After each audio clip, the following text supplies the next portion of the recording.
Bismillahirrahmanirrahim.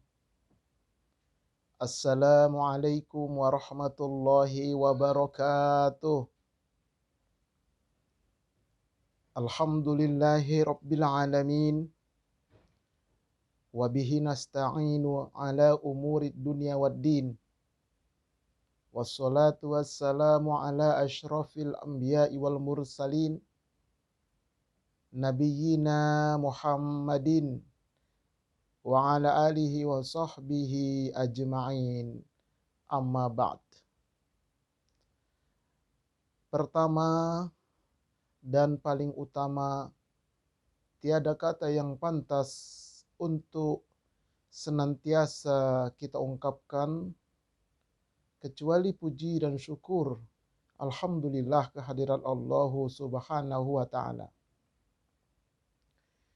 Salawat beruntaikan salam, semoga senantiasa Allah sampaikan keharibaan putra Abdullah, buah hati Aminah, kekasih Allah, Nabi kita Muhammad sallallahu alaihi wasallam. Sahabat-sahabat Majelis Studi Dakwah Terapan yang dirahmati oleh Allah subhanahu wa ta'ala, kami mengucapkan jazakumullahu khair kepada para sahabat-sahabat yang telah memberikan dukungannya kepada kami, baik itu berupa moral maupun material, sehingga dakwah kami ini insya Allah dapat terus berlanjut. Dan kami doakan semoga apa-apa yang telah sahabat-sahabat berikan, semoga dicatat di sisi Allah sebagai amal soleh yang mengalir terus pahalanya sampai hari kiamat. Baik sahabat-sahabat Majelis Studi Dakwah Terapan yang dirahmati oleh Allah subhanahu wa ta'ala, yang mengulas dan mengkaji materi-materi dakwah untuk dapat kita terapkan di dalam ibadah dan kehidupan kita sehari-hari. Cukup banyak sudah materi-materi yang kami upload. Silahkan kalau mau menyaksikannya, berkunjunglah ke channel saya Ustadz Arifin Purba Official. Dan bagi sahabat-sahabat yang belum subscribe, like and share, kami menunggu like dan subscribe, like dan share dari sahabat-sahabat sekalian. Dan itu semuanya insya Allah gratis. Baik, ada sebuah syair yang diungkapkan oleh Imam Asy-Syafi'i. Wa kam min fata amsa wa asbaha dohikan. Berapa banyak pemuda yang setiap pagi dan sore kerjanya hanya tertawa. Maksudnya di sini orang-orang manusia pagi sore tertawa, riang gembira. Wa akfanuhu fil ghaibi tunsaju wa huwa la yadri. Sementara di tempat lain kain kafannya sedang ditenun dan dia tidak sadar. Nah, ini maknanya apa? Maknanya kita jangan sampai lalai ya, di dalam kehidupan ini, karena mau tidak mau, cepat atau lambat, kita semua akan dibungkus dengan kain kafan. Nah, inilah ya yang diungkapkan oleh Imam Asy-Syafi'i, dan ini sangat dalam maknanya. Semoga kita bisa meresapi dan mengamalkan apa yang telah diungkapkan oleh Imam Asy-Syafi'i. Baik, untuk itu mari kita isi hidup ini dengan yuk kita ngaji bareng bersama keluarga, bersama sahabat, bersama teman-teman. Baik itu ngaji tatap muka ataupun ngaji lewat sosial media, misalnya melalui channel di YouTube seperti ini. Sahabat-sahabat yang dirahmati oleh Allah Subhanahu wa taala. Pada kesempatan kali ini, tema yang akan kita ulas adalah tentang bagaimana mendidik anak zaman now. Jadi bagaimana kita mendidik anak zaman now. Jadi kita ketahui dulu ilmunya. Ya, kita ketahui ilmunya, baru sambil berjalan kita terapkan. Dan tentunya kita iringi dengan doa. Nah, begitu. Jadi kalau tidak tahu ilmunya, bagaimana kita bisa menerapkan? Nah, kita ketahui dulu ilmunya. Tentunya menurut tuntunan dari Al-Quran dan Sunnah Rasulullah Sallallahu Alaihi Wasallam. Baik, zaman now itu disebut juga dengan generasi milenial. Istilah generasi milenial diciptakan oleh dua pakar sejarah dan penulis Amerika, yaitu William dan Neil. Menurut mereka berdua, penggolongan generasi milenial adalah mereka yang lahir pada awal revolusi digital, yaitu rentang waktu 1990 hingga tahun 2000 yang ditandai dengan penggunaan perangkat mobile sekitar 3 jam per hari. Inilah definisi tentang zaman now atau generasi milenial. Nah, sebagai pengantar, mari kita lihat. Saat ini, para orang tua sudah sampai pada level cemas tingkat tinggi terhadap keselamatan perkembangan mental anak-anak mereka. Jadi, memang kita sebagai orang tua di zaman now ini, betul-betul kita cemas tingkat tinggi bahkan. Tingkat tinggi cemas kita. Hal itu dikarenakan teknologi milenial yang sudah sedemikian canggih, yang dapat membuat siapapun mampu mengakses informasi dunia tanpa dinding pembatas dalam hitungan detik hanya dengan melalui keterampilan 2 ibu jari. Nah, itu dari kamar bisa diakses, tidak ada pembatas. Ini yang kita hadapi sekarang di zaman now, zaman milenial. Apa ciri-ciri generasi milenial itu? Generasi milenial lebih percaya kepada user generated content daripada info searah. Artinya lebih percaya, lebih memilih testimoni daripada iklan. Ini ciri-cirinya. Jadi ada nggak testimoninya? Coba tunjukkan, nah seperti itu. Daripada iklan ya lebih kepada testimoni. Yang kedua, generasi milenial memilih ponsel dibanding TV. Ya sudah sangat jarang generasi muda sekarang nonton TV. Mereka lebih memilih HP mereka karena ada semua di sana. Nah, kemudian generasi milenial ini wajib punya sosial media. Misalnya punya Instagram, WA itu udah wajib lah itu. Twitter dan sebagainya. Kalau tidak, ya mereka takut dibilang ketinggalan zaman. Kemudian generasi milenial ini ya kurang suka membaca secara konvensional, mereka lebih memilih e-book. Ya, electronic book yang memang sudah tersedia semua, baik di handphone mereka ataupun di laptop mereka. Kemudian generasi milenial banyak melakukan transaksi cashless atau online. Ya, mau apa saja sekarang dengan cara online. Cukup dengan 2 ibu jari ketak-ketik, datang. Apa aja bisa. Inilah dikatakan generasi milenial. Jadi udah apa istilahnya?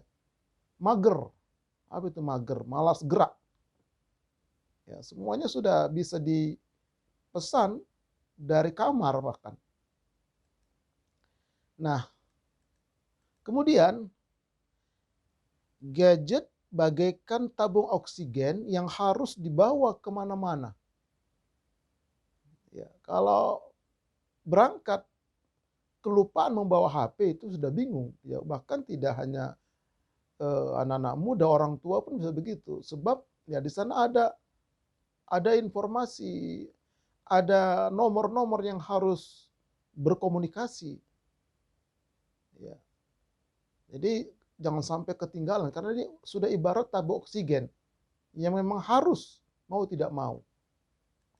Nah, kemudian gaya hidupnya gaya hidup hedonis, yaitu gaya hidup yang lebih mengutamakan materialistik daripada hal-hal lain. Ini ciri-ciri generasi milenial. Kemudian nilai-nilai sosial sudah mulai bergeser. Ya.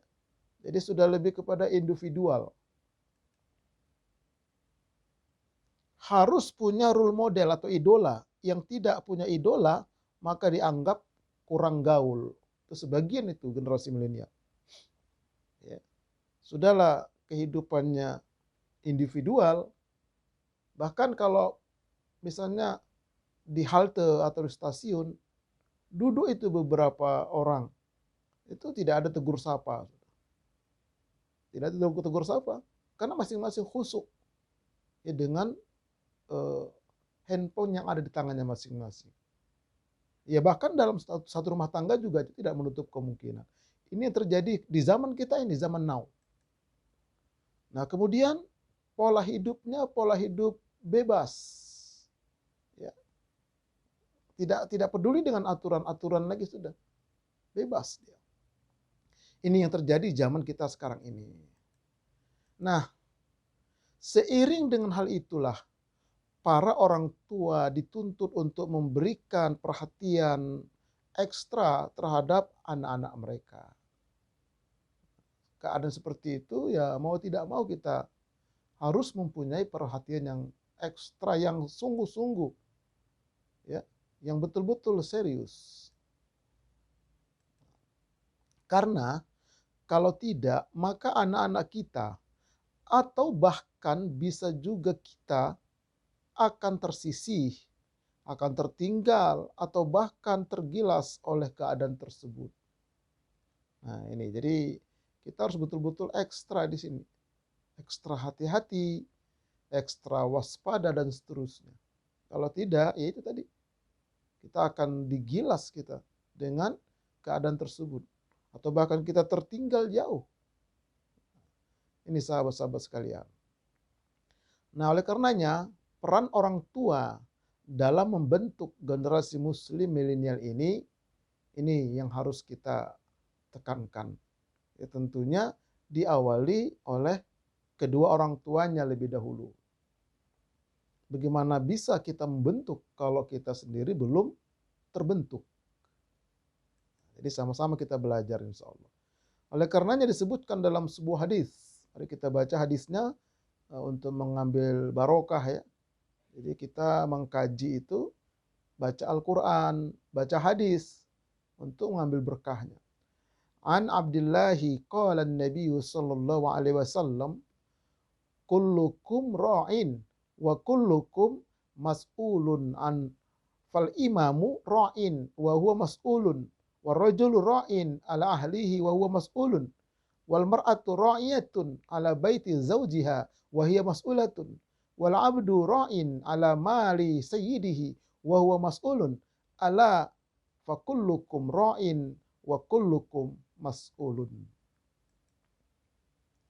Kamu sekalian adalah pemimpin dan kamu sekalian dimintai pertanggungjawaban. Seorang penguasa adalah pemimpin dan ia akan ditanyai. Suami adalah pemimpin atas keluarganya dan dia akan ditanyai. Seorang istri juga adalah pemimpin bagi rumah tangga suaminya dan ia akan ditanyai.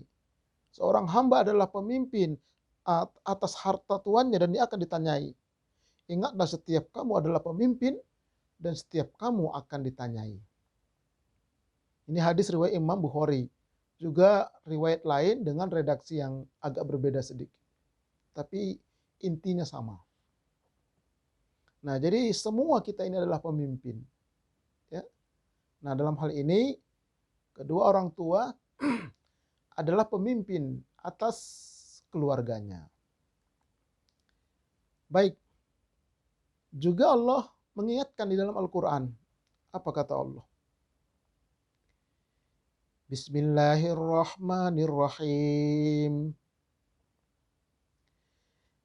Ya ayyuhalladzina amanu qu anfusakum wa ahlikum nara wa quduhan nasu wal hijarah 'alaiha malaikatun ghilazun shidad la ya'sunallaha ma amarahum wa yaf'aluna ma yu'marun.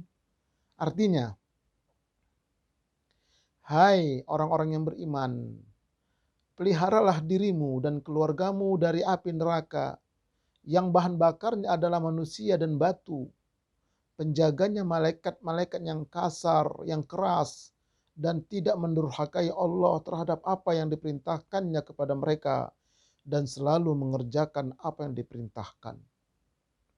Jadi Allah memerintahkan kepada kita agar jaga dirimu dan jaga keluargamu dari api neraka.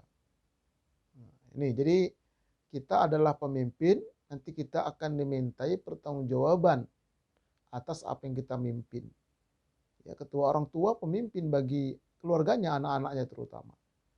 Nah, oleh karenanya kata Allah, jaga dirimu, jaga keluargamu dari ancaman azab api neraka, di mana Allah terangkan bahan bakarnya itu adalah batu dan manusia. Jadi ada nanti di neraka sana, di tungkunya itu, ada batu. Batu itu bisa mengeluarkan api. Ya, kalau di dunia ini mungkin ada itu batu bara itu bisa mengeluarkan api dia. Bisa sebagai sumber api dia. Nah, begitu juga manusia. Manusia juga jasadnya itu nanti di sana itu dia dibakar di tungku itu dan dia sekaligus sebagai bahan bakarnya, tidak akan habis-habis. Na'udzubillah min dzalik. Jadi dijaga oleh malaikat, tidak bisa lari dari sana.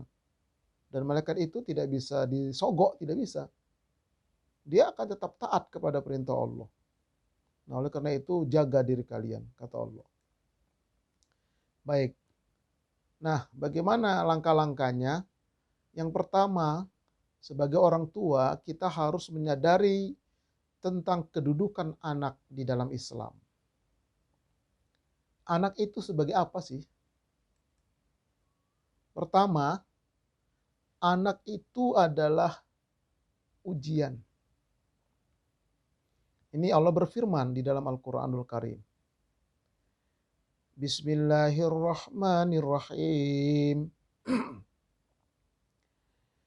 Wa'lamu annama amwalukum wa auladukum fitnah wa annallaha 'indahu ajrun 'azim.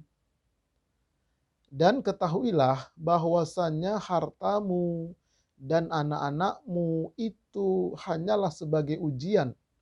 Dan sesungguhnya di sisi Allah disediakan pahala yang besar. Jadi harta, anak itu ujian dari Allah. Nah, kalau kita lulus, Allah siapkan pahala yang besar. Tapi kalau tidak lulus, ingat, Allah juga siapkan azab yang pedih. Jadi oleh karena itu Allah sudah mengingatkan dalam surah Al-Anfal ayat 28 ini bahwa anak itu ujian dia. Makanya kadang-kadang ada orang punya anak agak susah diaturnya. Ya, itu harus sabar kita, ujian. Nggak boleh misalnya ada seorang ibu bilang, kamu bandel banget ya. Kalau bisa kamu saya balikin lagi masuk ke dalam kamu. Nggak boleh begitu. Ya dirawat aja sambil berdoa kita. Sambil berdoa kepada Allah. Jadi itulah ujian dari Allah. Macam-macam ujiannya. Setiap keluarga tentu beda-beda ujiannya. Nah di sini kalau kita sadar anak itu sebagai ujian, nah insya Allah tentu Allah memberikan solusi dalam Quran dan Sunnah. Bagaimana kita menghadapi ujian anak ini. Nah nanti kita akan lihat bagian akhir.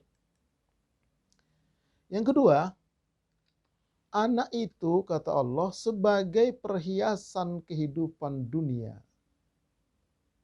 Sebagaimana Allah berfirman, Bismillahirrahmanirrahim. Al-malu wal banuna zinatul hayatid dunya wal baqiyatus solihatu khairun 'inda rabbika thawaba wa khairun amala. Harta dan anak-anak adalah perhiasan kehidupan dunia. Tetapi amalan-amalan yang kekal lagi soleh adalah lebih baik pahalanya di sisi Tuhanmu serta lebih baik untuk menjadi harapan. Nah, jadi kata Allah anak-anak itu harta itu perhiasan kehidupan dunia. Artinya ya memang kalau dalam hidup ini tidak punya harta, tidak punya anak, dunia itu kurang indah dia. Apalagi misalnya ada orang harta banyak memang, tapi sudah menikah 5 tahun, bahkan 7 tahun, namun belum juga dikaruniai anak. Jadi ada kurang rasanya hidup itu. Nah, makanya ya harta itu, anak itu adalah perhiasan kehidupan dunia. Jadi dia sebagai pelengkap perhiasan kehidupan di dunia ini. Oleh karena itu ya kita harus betul-betul mensyukurinya. Tidak boleh seperti tadi, kita menyesali tidak boleh. Ya sudah itu Allah kasih karunia anak sebagai perhiasan kehidupan dunia ini. Ya, ini ya, jadi inilah yang Allah nyatakan. Baik, kemudian anak itu sebagai penyejuk mata dan penenang hati. Allah berfirman, Bismillahirrahmanirrahim. Walladzina yaquluna rabbana hab lana min azwajina wa dzurriyyatina qurrata a'yun waj'alna lil muttaqina imama. Dan orang-orang yang berkata atau berdoa, ya Tuhan kami, anugerahkanlah kepada kami pasangan-pasangan kami dan keturunan kami sebagai penenang hati kami, dan jadikanlah kami imam bagi orang-orang yang bertakwa. Jadi pasangan-pasangan dan anak cucu itu adalah penyejuk mata dan penenang hati. Misalnya punya anak umur 3 tahun, 5 tahun, ya, sore-sore habis dimandikan oleh bundanya, kemudian mukanya dibedakin, dicomeng-comengin. Enak kita memandang. Digendong-gendong lah anak itu kadang-kadang. Ada kadang-kadang ibu gendong itu anak siapa, anak siapa, anak siapa, anak siapa, ya anak dia lah. Nah, jadi gitulah. Ya penyejuk mata, penyenang hati. Apalagi misalnya ya kita sedang keluar kota. Saya lagi membawa rombongan haji atau rombongan umroh. Ya. Kemudian dari tanah suci sana telepon. Ketemu dengan tersambung dengan keluarga, dengan istri, dengan anak, itu dengar suaranya itu luar biasa kita. Nah itu, jadi itu yang harus kita lakukan. Jadi jangan cari hiburan kemana-mana kalau kita berada di luar kota. Dengarkan suara keluarga kita. Itu penenang hati dia. Nah, begitulah semestinya. Karena memang Allah menyatakan demikian. Nah, baik. Kemudian, anak itu nanti akan mendoakan kita. Terutama apabila kita sudah meninggal. Nah, jadi anak ini bisa menjadi tabungan kita. Kalau kita sudah meninggal. Disebutkan dalam hadis. An Abi Hurairah anna Rasulullah sallallahu alaihi wasallam qala idza matal insan inqata'a anhu amaluhu illa min thalathatin illa min shadaqatin jariyatin aw ilmin yuntafa'u bihi aw waladin shalihin yad'u lah. Dari Abu Hurairah, semoga Allah meridhoinya, bahwa Rasulullah sallallahu alaihi wasallam bersabda, apabila seorang manusia meninggal dunia, maka terputuslah segala amalnya. Sahabat-sahabat ketika itu agak sedikit khawatir.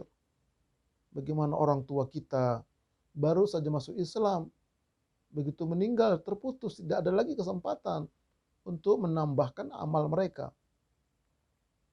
Nah, ketika itu Rasulullah langsung menyambung, kecuali ada 3 perkara, kata Nabi. Walaupun orang itu sudah meninggal, tapi 3 perkara ini, 3 hal ini menyambung terus, mengalir terus pahalanya. Apa itu ya Rasul? Kira-kira begitu. Kata Nabi, yang pertama sodaqah jariyah. Wakaf. Baik wakaf yang pernah dilakukan oleh orang tersebut semasa hidupnya. Entah itu satu sak semen, ya, kemudian atau satu lembar genteng, atau satu biji paku. Itu nanti mengalir pahalanya terus. Mengalir pahalanya terus. Itulah diantara keutamaan orang yang berwakaf. Ya, sedekah jariyah. Nah, kemudian bagaimana kalau orang tua sudah meninggal? Apakah anak-anaknya bisa membayarkan sesuatu sebagai wakaf untuk orang tuanya? Nah, di sini para ulama berbeda pendapat. Ada yang mengatakan boleh. Ya, terutama misalnya orang tuanya meninggalkan sedikit harta, sementara anak-anaknya sudah sukses semua secara materi, lalu anak-anak sepakat, ya sepakat, sudahlah kalau begitu kita bagi waris menurut syariat Islamnya bagaimana. Tapi setelah dibagi waris mereka terima secara syar'inya, lalu mereka sepakat, ayo ini kita kumpulkan lagi, lalu kita wakafkan atas nama kedua orang tua kita. Itu sebagian ulama mengatakan bisa sampai pahalanya. Nah ini. Tapi memang lebih afdol kita waktu masih hidup kita banyak berwakaf. Tetapi ada aturan main dia. Ya, ada aturan main dalam arti kata diselesaikan dulu infak. Setelah itu diselesaikan dulu zakat mal terutama. Baru kita berwakaf, bersedekah, ya, sedekah jariyah. Karena ada orang rajin sedekah jariyah, bangun masjid kemana-mana, bangun pesantren di mana-mana. Ketika ditanya, Bapak sudah bayar zakat mal apa belum? Apa dijawab dia? Ustadz, kalau zakat mal itu kan cuma 2,5% dan itu sedikit Ustadz. Itu yang sudah saya wakafkan itu kalau dihitung-hitung udah berlipat-lipat Ustadz. Itu jawaban dia. Makanya saya tanya lagi, wakaf itu, sedekah jariyah itu hukumnya apa? Saya bilang, sunnah kan? Dalam perspektif ilmu fikih, ya. Zakat mal hukumnya apa? Wajib kan? Kata beliau, iya. Nah, bergantung di mana Ya, bergantung di mana yang sunnah, kalau yang wajib tidak dikerjakan. Rajin puasa Daud, tapi tidak puasa Ramadan, nggak diterima. Nah, itu nanti ada kajian khusus kan nanti insyaallah ya tentang infak, zakat, sedekah. Tapi intinya berwakaf itu, sedekah jariyah itu mengalir pahalanya terus. Itu yang pertama. Baru yang kedua kata Nabi di sini, aw ilmin yuntafa'u bihi, atau ilmu yang bermanfaat. Nah, ilmu yang bermanfaat ini artinya seorang belajar ilmu, lalu diamalkan ilmu itu, kemudian diajarkan kepada orang lain, lalu diamalkan oleh orang lain, maka dia mendapat pahala, walaupun dia sudah meninggal. Ilmu apa? Kalimatnya awa ilmin yuntafa'u bi, ilmin nakiroh, pakai tanwin dia. Berarti bebas ilmu, tidak hanya ilmu agama. Ilmu kehidupan, ilmu misalnya ilmu bisa bikin makanan khas. Tuh. Makanan khas daerah lah. Dia tahu ilmunya, diajarkan sama orang. Sehingga orang itu juga bisa berusaha memenuhi kehidupan ekonomi rumah tangganya dengan ilmu itu. Maka kita dapat pahala dari situ. Apalagi ilmu agama. Ya tentunya ada kriteria itu, diantaranya harus ikhlas. Nah, tentang bagaimana ikhlas, silakan berkunjung ke channel saya, sudah saya terangkan itu semua tentang kriteria amal ibadah yang diterima oleh Allah. Nah, kemudian yang terakhir kata Nabi, awaladin solehin, anak yang soleh yang mendoakan orang tuanya. Nah, lagi-lagi di sini waladin umum dia. Anak siapa saja kalau soleh itu nyambung pahalanya, apalagi anak sendiri. Nah, oleh karena itulah nanti peran kita sebagai orang tua bagaimana menjadikan anak kita supaya menjadi anak yang soleh dan soleha. Nanti kalau kita meninggal, ya mereka mendoakan kita dan itu nyambung pahalanya terus. Karena kalau nggak soleh anak itu nanti, begitu orang tuanya meninggal, lalu dia datang ke kuburan, tangan kanannya megang kunci mobil, tangan kirinya megang HP, pakai rok mini, ngongkong di depan kuburan kita sambil nyabutin rumput. Baca doa pun tak bisa. Barulah menyesal sebagai orang tua. Jangan sampai begitu. Ya, jangan sampai seperti itu. Nauzubillah min dzalik. Nah, oleh karenanya mari ya nanti ada langkah-langkahnya bagaimana kita membentuk anak kita insya Allah menjadi anak yang soleh dan soleha. Baik, bagaimana langkah-langkahnya? Nah, ini dia. Langkah-langkah membentuk generasi muslim milenial. Tentu nanti hasilnya berbeda-beda ya. Tergantung rezeki lah. Nah, itu saja, tergantung rezeki. Yang penting kita ikhtiar dulu. Kita lakukan ikhtiar. Ya, jangan putus asa, nggak boleh. Kita lakukan ikhtiar. Rezekinya nanti ya Allah lah memberikan rezeki insya Allah. Ya. Baik. Langkah yang pertama, ajarkan kepada anak-anak kita itu nilai-nilai tauhid. Nah, keimanan. Ini Allah berfirman, Bismillahirrahmanirrahim. Wa idh qala Luqmanu libnihi wa huwa ya'izuhu ya bunayya la tusyrik billah inna syirka la zulmun azim. Dan ingatlah ketika Luqman berkata kepada anaknya, ketika ia memberi pelajaran kepadanya, wahai anakku, janganlah engkau mempersekutukan Allah. Sesungguhnya mempersekutukan Allah itu adalah benar-benar kezaliman yang besar. Nah, jadi ini Luqmanul Hakim. Ya, Luqman maksudnya adalah Luqman ini ya adalah di zamannya dia termasuk orang soleh, bukan nabi ya, tapi dia orang soleh, sehingga diabadikan dalam Al-Quran. Nah, bagaimana dia cara mendidik anaknya? Nah, yang pertama-tama ditanamkan adalah tentang keimanan. Ya, tanamkan keimanan, tanamkan tauhid. Jangan mempersekutukan Allah. Nah, sekali mengatakan iyyaka na'budu wa iyyaka nasta'in.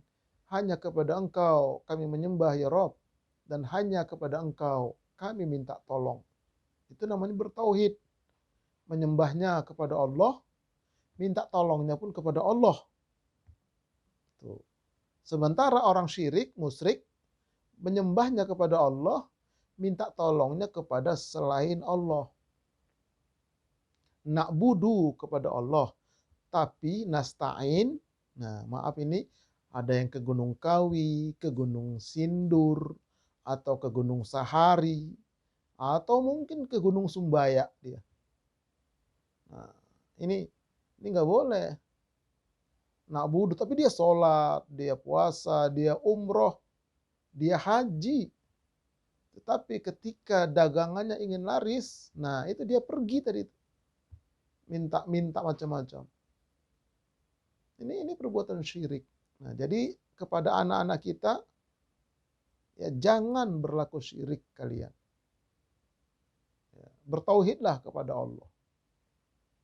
Itu ya, jadi tauhid. Makanya orang tuanya harus bertauhid dulu.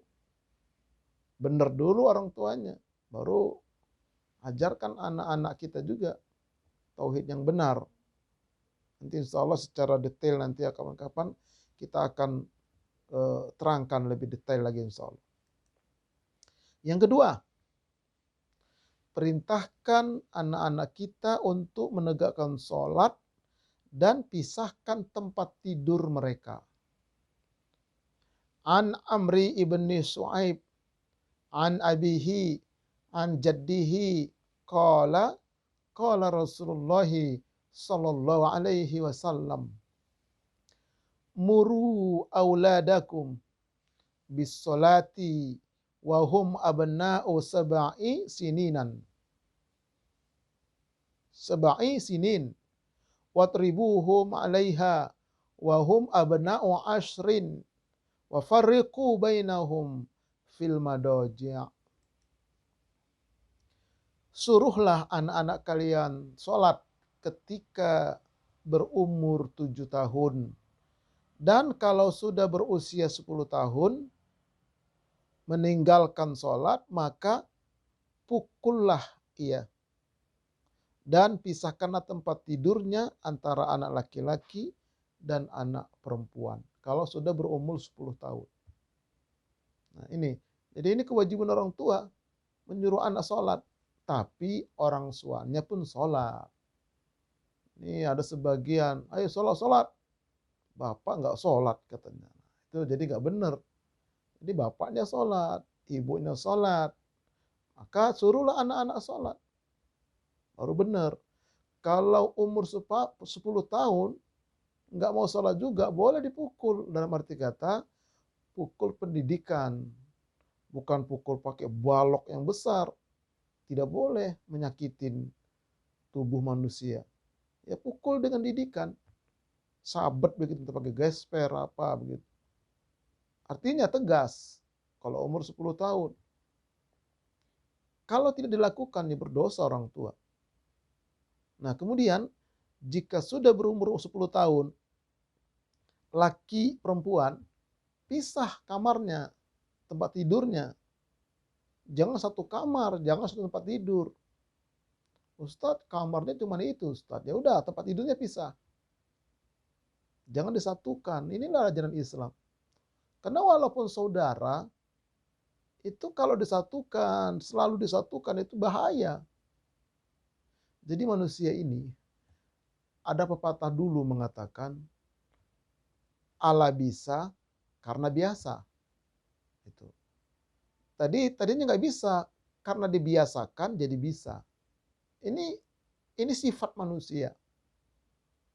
Misalnya, ya kita nggak biasa melakukan sesuatu. Cobalah dilatih sekali, 2 kali, nanti terbiasa. Apa saja. Sholat Ustadz berat kayaknya. Coba deh, kerjakan dulu. Coba dulu sekali, 2 kali, nanti lama-lama ringan dia. Nah, begitu juga melakukan dosa. Sekali, kayaknya agak takut-takut. 2 kali, sudah agak kurang takutnya. Sudah keseringan, nggak takut lagi. Itulah korupsi juga begitu, para koruptor. Kan mulai kecil-kecil dulu mereka, lama-lama udah terbiasa, apalagi jaringannya memang, lingkungannya memang lingkungan koruptor semua. Akhirnya berjamaah. Itu jadi kebiasaan semua. Nah makanya anak-anak pun kata Nabi, kalau sudah berumur 10 tahun, pisahkan tempat tidur mereka. Itu naudzubillah bisa menyebabkan nanti lesbi atau apalagi itu istilahnya, lesbi sama homo. Naudzubillah min dzalik. Nah, jadi intinya Islam ini luar biasa. Diperhatikan permasalahan seperti itu. Inilah kewajiban orang tua ya untuk mencetak anak, semoga anaknya menjadi ya generasi muslim milenial. Itu yang kedua. Yang ketiga, bimbing mereka agar dapat membaca Al-Quran. Nah, tentunya orang tuanya juga harus lebih dahulu. Ustadz, saya nggak bisa baca Quran, ya belajar. Kan ada, ikutin pengajian, belajar baca Quran, misalnya TK Bangkok, misalnya, yang udah tua-tua, boleh, nggak apa-apa. Nanti anak juga ngikut dia. Jangan sampai mati, nggak bisa baca Quran, jangan. Kita lihat hadis. An Sahli ibni Mu'az al-Juhani an abihi anna Rasulullah sallallahu alaihi wasallam qala man qara al-Qur'ana wa amila bima fihi ulbisa walidahu tajan yaumal qiyamah dau'uhu ahsanu min dau'i syamsi fi buyutid dunya law kanat fikum fama zannukum billadzi amila bihada. Dari Mu'adz al-Juhani berkata bahwa Rasulullah SAW bersabda, barang siapa membaca Al-Quran dan mengamalkan apa yang terkandung di dalamnya, maka kedua orang tuanya akan dipakaikan mahkota pada hari kiamat yang cahayanya lebih terang daripada cahaya matahari seandainya berada di rumah-rumah kalian di dunia. Maka bagaimana menurut pikiran kalian mengenai orang yang mengamalkannya? Nah, jadi kalau kita mencetak anak kita baca Quran, bisa baca Quran, tapi kita berusaha mencetak anak kita, ya, bacaan Qurannya lebih bagus. Lalu dia mengamalkan. Nah, maka orang tuanya dapat mahkota. Apalagi kalau ada rezekinya orang tuanya itu, anaknya bisa hafal Quran dan mengamalkan Quran. Maka orang tua yang mendapat mahkota dan terangnya itu lebih terang daripada matahari dunia. Masya Allah. Nah, makanya sekarang ini kan alhamdulillah ya, banyak sekali sekarang pondok-pondok pesantren tahfiz Quran. Luar biasa ini. Semoga tetap istiqomah dan dilindungi oleh Allah ya. Anak-anak kita mudah-mudahan menjadi anak yang saleh dan salehah. Kemudian yang keempat, didiklah mereka dengan ilmu syariat. Disebutkan dalam hadis an Hizami ibni Hakim ibni Hizam an abihi an Nabi sallallahu alaihi wasallam qala innakum qad asbahtum fi zamani katsirin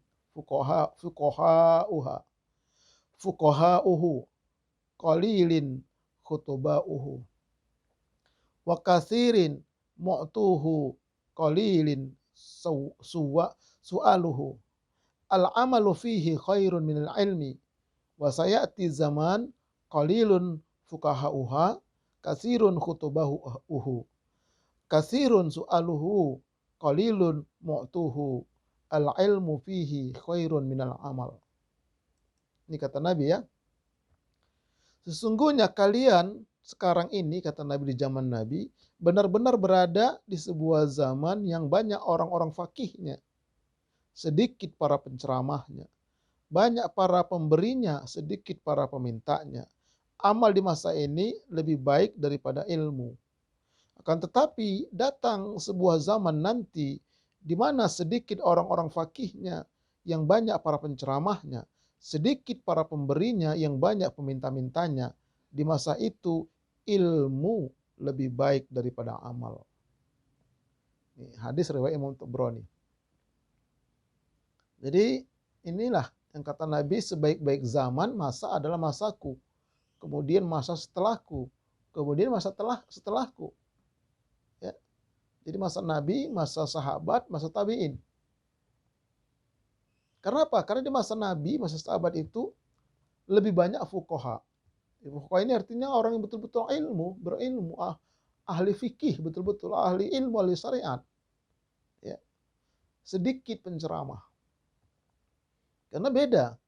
Ada orang ahli fikih, dia nggak bisa berceramah. Ceramahnya ya kayak baca kitab aja gitu. Tapi kalau penceramah itu kan dengan kata-kata, dengan orasinya, dengan seorang orator dia. Nah, itu ya kata sebagian ulama, ilmunya tidak sebanding dengan ahli fikih tadi ini. Maka di zaman Nabi, ahli fikihnya banyak, penceramah sedikit. Orang selalu memberi banyak, yang meminta sedikit. Maka ketika itu beramal lebih utama daripada ilmu. Nanti di akhir zaman, mungkin zaman kita, ahli fikihnya yang betul-betul ulama sedikit, tapi penceramah banyak. Banyak sekali penceramah di zaman kita ini. Kemudian orang pemberi sedikit, yang lebih banyak peminta-minta. Ya, ada yang minta kelas teri, ada yang minta kelas berdasi. Nah, maka ketika itu kata Nabi, ilmu lebih utama daripada amal. Oleh karena itu, yuk kita ajarkan syariat, ilmu syariat kepada diri kita juga, kepada anak-anak kita.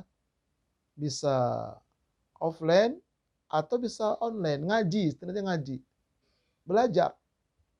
Karena ilmu lebih utama di zaman ini dibanding dengan amal. Ilmu dulu, baru amal, itu maknanya. Nah, baik. Kemudian yang kelima, ingatkan anak-anak kita agar banyak berzikir la ilaha illallah. Disebutkan dalam hadis, jaddidu imanakum. Qila ya Rasulullah, wa kaifa nujaddidu imanana?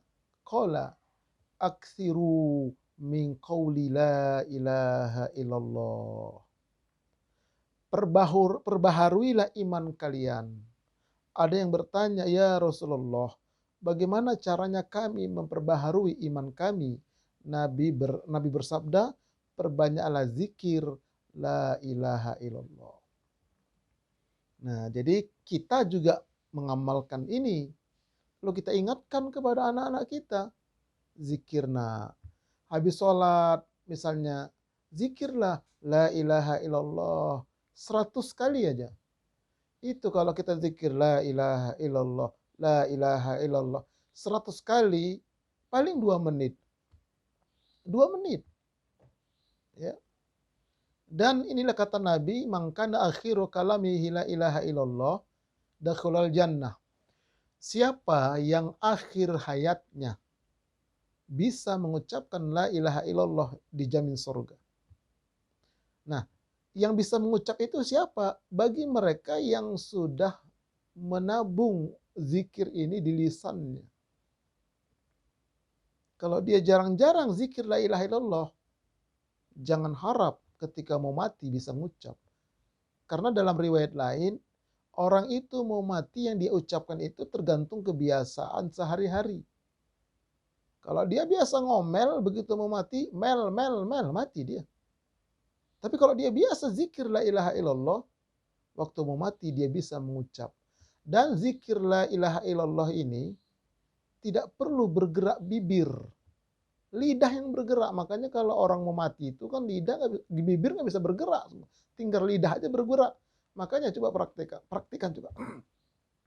La ilaha illallah. La ilaha illallah. Itu kan lidah yang bergerak.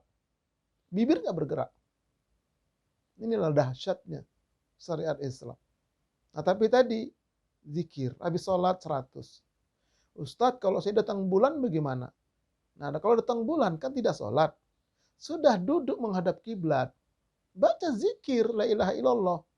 Boleh dalam keadaan hadas besar. Dalam keadaan datang bulan. Boleh zikir. Yang tidak boleh baca Quran. Tidak boleh sholat. Tidak boleh puasa. Tapi kalau zikir boleh. Itu dia.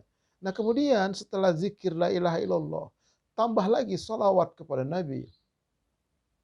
Nah ini untuk membedakan zikir kita dengan Azazil, ya iblis. Iblis itu zikir dia, Allah juga yang disebut. Tapi dia tidak menyebut selawat kepada Nabi. Berselawat kepada Nabi. 100. Allahumma sholli ala Muhammad. Allahumma sholli ala Muhammad. Itu sekurang-kurang selawat. Makanya kan Allah berfirman, innallaha wa malaikatahu yusholluna ala nabi. Sesungguhnya Allah dan malaikat berselawat atas Nabi. Coba lihat itu. Allah perintahkan kita sholat, Allah tidak sholat. Allah perintahkan kita puasa, Allah dan malaikat tidak puasa. Tapi Allah perintahkan kita sholawat. Ya ayyuhalladzina amanu, sallu alaihi wa sallimu taslima. Wahai orang beriman, bersalawat atas Nabi, ucapkan salam sejahtera kepadanya. Allah perintahkan kita mengucapkan salawat kepada Nabi, Allah dan malaikat pun berselawat atas Nabi. Sampai sekarang selamanya berselawat Allah dan malaikat. Ada malaikat khusus ditugaskan berselawat, ada. Makanya ada yang kita di dalam riwayat itu disebut dengan salawat Jibril. Ada Jibril berselawat. Apalagi kita. Dan seberapa banyak nanti syafaat yang kita dapat di akhirat. Syafaat dari Rasulullah itu tergantung banyaknya salawat kita kepada Nabi. Coba bacalah salawat 100. Sehari. Bukan sehari, habis salat. Berarti sehari 500. Zikir la ilaha illallah 500. Selama setahun. Selama 10 tahun. Berapa coba? Kenapa mesti 100? Itu sebagai disiplin saja. Untuk mendisiplinkan diri. Boleh. Tapi kalau sudah terdisiplin nanti zikron kasiron tanpa hitungan. Nah ini, jadi ayo kita ingatkan anak kita, keluarga kita berzikir la ilaha illallah, berselawat atas Nabi. Tentu kita juga lebih dulu mengamalkan. Ya. Baru yang keenam, perhatikanlah teman bergaul anak-anak kita.